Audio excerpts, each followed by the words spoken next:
Dear viewers, what would you do if the person who rocked you to sleep, who taught you to tie your shoes and say grace before dinner, quietly sold the roof over your head while you were still sleeping under it?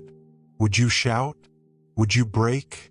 Or would you stand still and listen for the kind of truth that arrives like thunder after a long, lying calm? Before we begin, please take a breath with me. This is a hard one. If you're watching from Atlanta, from Phoenix, from a small town tucked under the Rockies or the long flat skies of Ohio, drop your city in the comments. Tell us where you're tuning in from, like, subscribe and share this video so this story finds the one person who needs it most tonight. Because someone out there is standing on a sidewalk with a key that suddenly doesn't fit. Our story takes place on the south side of Columbus, Ohio, on a maple-lined street where porches still carry the soft creak of old swings and mailboxes remember good news. The house at the corner, cream-clabbered, green shutters, a porch that sags like a tired shoulder, belonged to 3 generations of one family. It smelled like cinnamon in December and laundry soap in the spring. In the backyard, a patch of dirt the family called Grandma Etta's Country grew tomatoes that tasted like sun. There was Maya Carter, 26 years old, a nursing student, the kind of person who learned to memorize medication doses and, more importantly, people's names. She had eyes that searched for pain and hands that knew how to steady a cup for someone who couldn't. She wore scuffed white sneakers and kept a list of things she wanted to do taped to her closet door. Graduate, pay off loans, buy a used Prius that doesn't smell like fries, take mom to the lake again. Small dreams, honest ones. Maya's childhood wasn't glossy. Her father left when she was 8.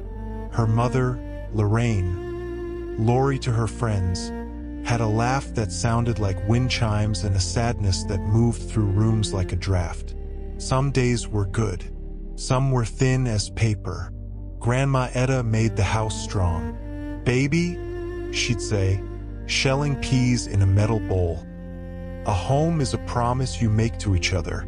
You keep the promise. The walls keep you. Maya believed that. She believed it through summer jobs and winter bus rides. Through every Saturday she spent bleaching the kitchen tile until it glowed. She believed it the day she got her acceptance letter from the nursing program and Grandma Etta danced with her and said, "Look at you. In a world that keeps score, you're making points that count." She believed it the November night when sirens rose from the dark and Grandma Etta's hand slipped from hers. After the funeral, the house was quieter, but it held.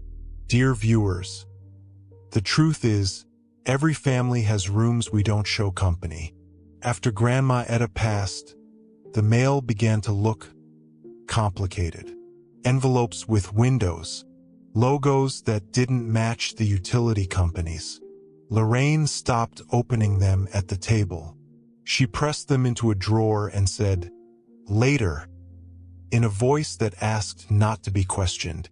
She started going on walks at night, around the block, sometimes 2, coming back with red eyes and excuses like, "Just needed air." A new friend, Caleb, appeared. He was polite, smelled like expensive cologne, and had a way of standing in doorways like he belonged to them. He sold solutions, he said. He knew people. He could help. All is not as it seems. One afternoon in March, Maya came home from clinicals and found a paper taped to the front door in stiff clear tape that makes a sound like peeling skin. The paper said, "Notice to vacate." It said, "Transfer of deed recorded." It said, "Possession to be delivered within 72 hours. Her name wasn't on it. Neither was her mother's. "Mom," Maya called, stepping inside. The house felt off, as if its breath were held. Lorraine stood in the kitchen with a coffee mug cradled in both hands. She looked tired in a way that didn't come from sleep. "Maya," she said softly, We need to talk. Maya's heart went loud. What is this? Lorraine stared at the mug like it might answer. I sold the house. The room became a box closing from all sides. The fridge hummed. The faucet dripped once, decisively. You what? I sold it, baby. Lorraine's voice broke on the word baby like a branch under snow. We couldn't keep up. Taxes, the repairs, the other things. Her eyes slipped away. Caleb knew a buyer. Cash offer. It was quick. Quick. Maya's throat felt too small. Mom, this is our home. Grandma's home. Lorraine blinked hard, as if tears were disobedient. I needed to fix some things, pay some people, start over. We can get an apartment. Fresh start. You're almost done with school. You'll be out, it'll be an apartment? Maya looked at the wall where pencil marks tracked her height from first grade to a woman. Where are those marks going to go? In the trunk. There are moments in life, dear viewers, when a person hears a door close with a sound that tells you it will not open again. Maya tried to fight it. She called the number on the paper. She learned a new language: escrow, conveyance, quitclaim, possession. A stranger at a desk said, "The deed was recorded 2 weeks ago." Another said, "The buyer has legal right to take possession." A third said, "I'm sorry, ma'am, but you'll have to move." Move where? Maya whispered, more to the air than to the clerk who had already placed her on hold. Sometimes the worst pain doesn't scream, quietly empties drawers. They packed what they could in 2 days. Lorraine drifted through rooms like a figure in a snow globe, beautiful and unreachable. "We'll be fine," she said. "I'll call you tonight," she said. "There's a room at the motel for a week," she said. The key to the front door, shiny from years of turning, felt heavy when Maya laid it on the kitchen counter. She rested her palm flat on the cool laminate next to the tiny dark stain where Grandma's teacup had always sat. Whisper, "I'll be back," she promised no one and everything. But the motel was a sip of water when your body needs a river. 7 days became 3 when the front desk clerk said they needed the room for a conference. Lorraine, jittery and distracted, was handling it. She took phone calls outside. She disappeared one afternoon and reappeared after midnight, apologizing without words, her hair damp from rain and her breath careful. On a Tuesday, Maya finished a shift at the hospital and found her mother's bed empty. A note lay on the pillow. "Don't worry, I'll fix it." There was a number that went to voicemail and a voicemail that filled up. The front desk slid a receipt under the door that said, "Check out 11 a.m. By sundown, Maya's bags were in the back seat of her 2009 sedan, and her pillow was folded in the passenger seat like a passenger who knew the way. The air smelled like distant rain and French fries from the burger place next door. She drove to a friend's apartment. The friend's roommate had a boyfriend, the boyfriend had opinions, and by Thursday it was better if she looked elsewhere. On Friday, she watched a security guard change the lock on a storage unit because the auto-pay had failed. She pressed her palm to the cold corrugated door and said, "Please." He shrugged in a way that said, "This is my job and your heartbreak is not a code I can enter." At a gas station, she counted change for coffee and bought a banana bruised on one side. That night she parked near the river and folded herself under a blanket that smelled like home and motel sheets mixed together. She woke at 2:13 a.m. when thunder rolled over the water and rain beat the windshield like someone insistent and uninvited. Dear viewers, can I be honest? That kind of rain is not just weather, it's a test. Hey! A knock came on the driver's side window. A flashlight made a circle of daylight in the dark. "You all right?" "Yeah," Maya said, then realized the lie was futile. "No." The police officer, older, gentle voice, asked for her ID and then lowered the flashlight. "You can't sleep here," he said, "but there's a church a few blocks away. They do a breakfast. They might have a voucher for a shelter. It's something." American proverbs say, "A friend in need is a friend indeed." But strangers sometimes hold the map when your friends are lost. At the church, a woman named Patrice gave Maya coffee and a bagel and asked questions with the kind of patience that folds people back into themselves. "You got any family?" "My mother," Maya said, "but I can't reach her." "Any paperwork about the house?" "Just this." Maya slid out the notice to vacate. Patrice's eyes settled on a name printed near the bottom. Buyer, Cornerstone Property Holdings, LLC. Patrice said, "Hold on," and disappeared into an office that smelled like copy toner and hope printed on 8.5 by 11. She returned with a card. "Pro Bono Legal Clinic. Tell them Patrice sent you. And honey, take another bagel. Sugar will not fix this, but it will get you through the next hour." Maya went. She met attorney Avery Brooks, whose tie was always slightly crooked like sincerity. He listened. He didn't rush. He read the paper slowly, the way a man looks for landmines on a path he's about to walk with you. "Okay," he said. "First question. Whose name is on the deed before this sale?" "My grandmother's," Maya said, "but she passed last year. My mother said it would transfer." "Did your grandmother have a will?" Maya shook her head, then stopped. "There's a letter," she said suddenly, memory rising like a fish to the surface. "After the funeral, Mom was too upset to sort papers. I did. There was a letter addressed to me. I didn't open it." She hesitated, ashamed of that small unopened door. "I keep it in my backpack. I didn't want to read it yet." Avery's eyes softened. "Would you like to open it now?" Maya's fingers trembled against the faded envelope.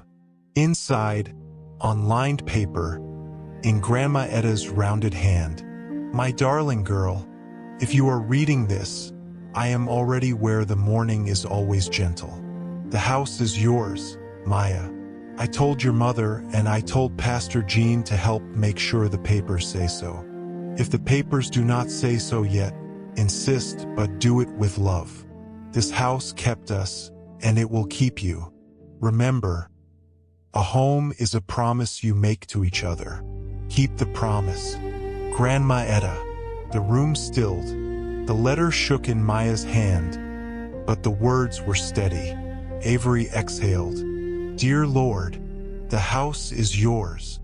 If we can find evidence she intended to leave it to you, a will, a deed transfer, anything, we have a path. Even without it, what happened here smells like coercion. A quitclaim deed to a shell company? Fast recording?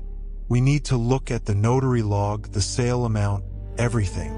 Can we get it back?" Maya whispered. "I can't promise outcomes," Avery said, "but I can promise this: we are not done. Sometimes hope doesn't arrive triumphant. It slips its hand into yours while you're still crying." They filed an emergency motion, a request for a temporary restraining order to stop the new owner from removing Maya's belongings from the porch where they had been stacked like the last blocks in a game of Jenga. They pulled the recorded deed. It had Lorraine's signature, wobbly, and a notary stamp from a woman who worked 3 towns over. The sale price was low, insultingly low for a house that had seen so much life. Avery frowned. "This is what vultures do," he said quietly. Then came the twist. Avery tracked down the notary. Her log did not show a signature for that date. but her stamp had been used. That stamp's been missing for a month, she admitted, nervous eyes flicking. I told the state office, but I didn't know it was this. Next, Avery subpoenaed text messages and bank records. A string of messages from Caleb, Solutions Caleb, appeared in Lorraine's phone backup. We can fix your debts fast. Don't tell the girl yet. It'll only confuse things. Meet me at the title office at 3. Don't be late. Then a transfer from Cornerstone to a new account in Lorraine's name, followed by cash withdrawals and odd amounts. $600 here for $100 there, and payments to numbers that belong to people whose job was to lay shame in a straight line for those already hurting. Dear viewers, pain has a way of multiplying when shame is added to the equation. Maya sat on a metal chair in the clinic office, the letter from Grandma in her lap, and said in a voice that had learned to be steady, "My mother didn't do this alone." Avery nodded. "And that matters." He filed a quiet title action, a lawsuit asking the court to declare who really owns the property. He added claims for fraud, coercion, notary misconduct, and unjust enrichment. He requested an injunction to keep Cornerstone from doing construction that would erase all trace of the life that had been lived there. The court set a hearing for a Wednesday 2 weeks later. 2 weeks is both a blink and a lifetime. In those days, Maya slept on a borrowed couch when she could and in her car when she could not, studying by the light of a street lamp and the kindness of a librarian who looked away when closing time arrived. She went to class, to clinicals, to prayer when her legs would carry her there, and to the house, always to the house, standing on the sidewalk watching men measure things with cold steel tape and mutter about drywall like doctors murmuring to each other outside your hospital room. She whispered to the porch swing chain, "Hold on." The night before the hearing, Lorraine called. Her voice was smaller than memory. "Maya," she said, "I messed up." Maya closed her eyes. "Where are you?" "Don't come," Lorraine said quickly. "I'm at the motel off the highway," Caleb said. Her voice broke on his name. "He said he'd help, but he didn't. He made me sign things I didn't understand. I thought if I could just make it right, you'd get your life. I was drowning, baby. I took the first hand that reached in and didn't see it was pushing me deeper." "Come to court," Maya said, a firmness in her that surprised them both. "Tell the truth." "I'm scared," Lorraine whispered. "Me too," Maya said. "But we're going anyway." Dear viewers, the courthouse on Broad Street smells like old paper and a lot of decisions. People walk its hallways carrying folders and futures. The morning of the hearing, the sky was the color of a bruise healing. Maya wore her best skirt and the necklace Grandma had given her on her 18th birthday. Tiny gold cross, thin as a promise. Avery's tie was, as always, a little crooked. The buyer's attorney was sharp, perfumed like victory, and smiled with only the bottom half of his face. "We have a valid deed," he said to the judge. The seller signed freely. Consideration was paid. Possession was delivered. Regret is not a cause of action. Avery stood. His voice did not boom. It landed. "Your Honor," he said, "the law protects the vulnerable from being harvested. This deed is a fruit picked from a poison tree. The notary's stamp was stolen. The seller was under duress. The buyer's agent texted her to keep it secret from her adult daughter, who lived there and had an equitable interest based on years of contribution and the decedent's own letter expressing her intent." He handed the judge the letter. The judge read. The room was quiet enough to hear a page turn in another courtroom down the hall. "Call your witness," the judge said. Lorraine walked to the stand as if each step weighed a pound more than the last. She raised her right hand and swore to tell the truth. Her eyes found Maya and flinched, then settled. "Ms. Carter," Avery said, "did you intend to deprive your daughter of a home?" No, Lorraine said. The word dragged through gravel. I intended to survive, but the choices I made hurt her. I can't undo that. I can only say, I'm sorry. How did the sale occur? Caleb said if I didn't act fast, the city would take the house for back taxes. He said Cornerstone would handle everything. He said don't tell Maya. She'd fight it and make it complicated. He took me to an office, gave me papers, told me where to sign. I didn't read. I was ashamed. Were you paid? Yes, cash. I used it to pay people who'd been calling. Then it was gone. The buyer's attorney rose like a blade. Ms. Carter, you signed? Did you not? Yes, she whispered. And you cashed the money? Yes. No further questions. Avery called the notary. She testified about the missing stamp, about the log with no entry. He called a handwriting expert who noted the tremor in Lorraine's signature on the deed that did not appear in other documents. Like someone guiding a hand, he said. He called Patrice, who testified how she met Maya and how this was the fourth time that month a company, like Cornerstone, had appeared in their neighborhood. Moving fast, speaking soft, praying hard.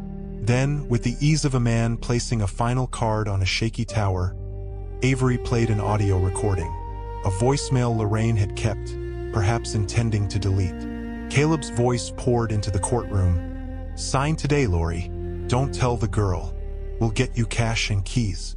Cornerstone will swap the locks tomorrow. Trust me. The room made a sound, small gasps, a chair leg scraping, someone exhaling like they'd held their breath through the entire clip. The judge leaned forward. Trust you? He repeated, as if tasting the words. He called a brief recess.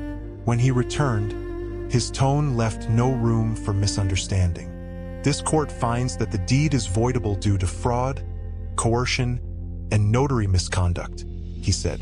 The temporary restraining order is granted and will be converted to a preliminary injunction. Possession shall remain with Ms. Maya Carter pending resolution of the quiet title action. Cornerstone Property Holdings LLC is enjoined from entering or altering the property. Additionally, the court refers this matter to the district attorney for investigation into potential criminal conduct by agents of Cornerstone and Mr. Caleb Knox. Dear viewers, justice does not always shout. Sometimes it speaks in precise sentences that put broken things back on tracks. Maya felt her knees weaken. Tears stung but did not fall. Lorraine covered her mouth with her hand and sobbed once, a sound that emptied the rest of the room of noise. Across the aisle, the buyer's attorney gathered his papers with tight motions, like a man trying to fold wind. Outside, on the courthouse steps, a small crowd had gathered. Neighbors, church members, a reporter with a microphone and a face trained to look both compassionate and curious.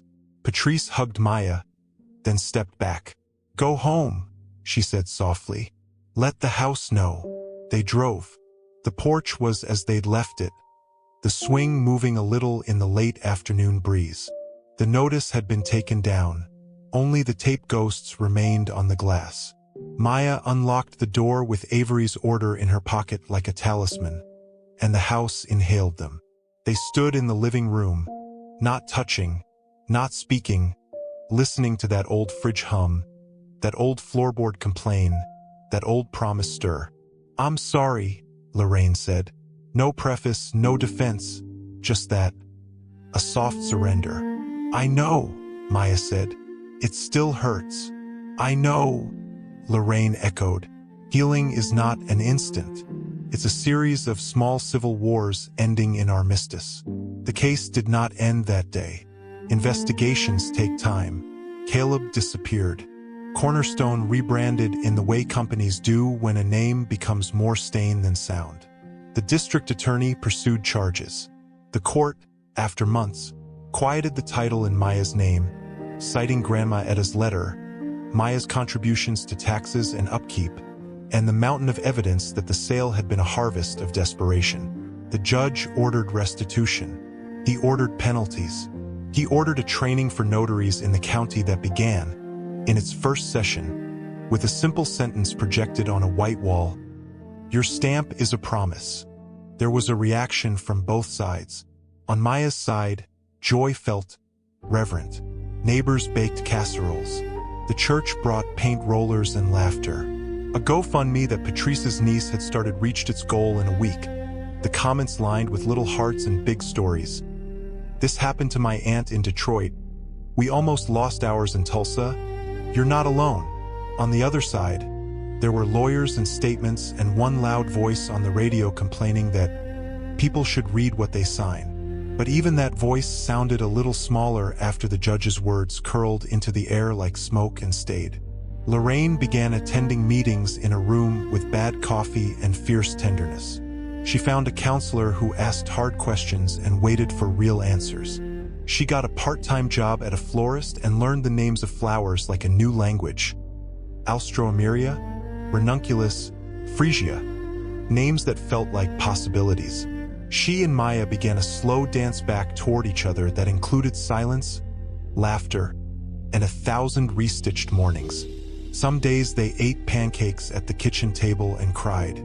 Some days they planted tomatoes in the patch of dirt with a sign that read, Grandma Etta's Country. And the sun felt like forgiveness. Dear viewers, there's an old saying, a house is made of wood and stone, but only love can make it home. I think Grandma Etta would add, and courage keeps it. Maya finished nursing school. At her pinning ceremony, she wore the necklace and a smile that had learned to endure. She went to work nights on a cardiac floor where hearts in trouble try to decide whether to fight or give up. She chose every night to fight for them. And every morning, she returned to a house that knew her footsteps. Sometimes late, she would sit on the porch and let the swing sing the smallest song. The streetlights threw gold coins on the pavement. Somewhere a train would sigh. And in those moments between a long night and a longer day, she would remember the paper on the door, the rain on the windshield, the judge's voice, her mother's apology, and the way the lock had turned when she came home again. Home, she'd whisper, not a question anymore. Softly, dear viewers, if you are in a fight like this, if a notice on a door has told you you are not wanted, know this. There are people with crooked ties and gentle eyes who will stand beside you. There are church basements with bagels and names like Patrice. There are letters written by people who loved you so fiercely they planned a future you could step into. And there is a you who is stronger than you think. As we close, let me ask you, if you were in their shoes, if your mother sold the house and left you standing on the sidewalk with a key that no longer fit, what would you do? Would you rage? Would you forgive? Would you fight? Tell us below. Share your city. Share your story. And if this touched you, if it felt like a map or a mirror, please like, share, and subscribe to Voices of Reality for more true, human stories told with care. Your engagement helps this channel reach the next person who needs a hand in the dark. Until next time, keep your promises and let your walls keep you.